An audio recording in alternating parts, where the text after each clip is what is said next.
ప్రేమించడం తప్పు కాదు, పెళ్లి చేసుకోవడం తప్పు కాదు, ప్రేమించి పెళ్లి చేసుకోవడమే తప్పు. అదొక హైబ్రిడ్ విత్తనం లాంటిది. ఒక జాతిని ఇంకో జాతిని కలిపి ఓ వెరైటీ జాతిని పుట్టించారు. చూడు తల్లి, మీ నాన్నకి ఊళ్ళో ఉన్న వాల్యూ ఎంతో తెలుసా? నిన్ను చేసుకునే ఓడికి 25 లక్షలు కట్నం చదివిద్దాం అనుకున్నాడు. అంటే నీ వాల్యూ 25 లక్షలు అన్నమాట. మరి ఈడికో జేబులో 25 రూపాయలు పెడితే 10 రూపాయలు కూడా కొనరండి. అర్థం కాలా? వీడికి వాల్యూ లేదనట్లా, మైనస్ లో ఉందంటున్నాను. తండ్రి అంటే స్కూల్ ఫీజులు కట్టేవాడో పాకెట్ మనీ ఇచ్చేవాడో కాదమ్మా, పిల్లల లైఫ్ని అద్భుతంగా డిజైన్ చేసేవాడు. ఆడొక ఇంజనీరు. మేమేమో మీ లైఫ్ని కాంక్రీట్ తో కడదామని చూస్తే మీరేమో ఇలాంటి ఒండ్రు మట్టిగాళ్ళని ప్రేమించి మీ జీవితాలు మీరే కూల్చేసుకుంటున్నారు. అందరూ మనుషులే కదా బాబు. అవునా?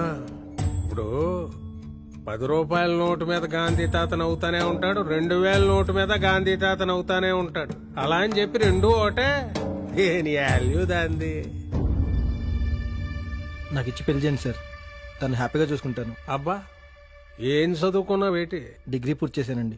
నీ డిగ్రీ సర్టిఫికెట్ చూపించి ఉద్యోగంలో జాయిన్ అయితే 10,000 ఇస్తారు. ఖర్చులు కాదు కదా, కరెంటు బిల్లు కూడా సరిపోవు. పోనీ దాని గ్రామీణ వికాస్ బ్యాంక్ లో ఎట్టి లోన్ అడుగుదామంటే 50,000 కన్నా ఇవ్వరు. దాంతో ఇల్లు గడవదు, దీంతో పెళ్లి జరగదు. ఇంకెలా చూసుకుంటావు హ్యాపీగా? ఇదిగో కొండయ్య, అయ్యా నీ కొడుకుని ప్రేమించమను, తప్పులేదు.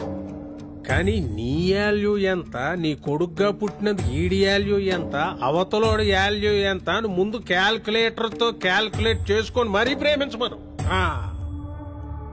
అంతేగాని ఎదురింట్లో అమ్మాయి సమంత లాగుందని, పక్కింటోడు కూతురు ఏది తమన్నా లాగుందని ప్రేమించొద్దని చెప్పు. తీసుకెళ్ళు, అలసిపోయాడు పాపం. అలాగేనే రారా.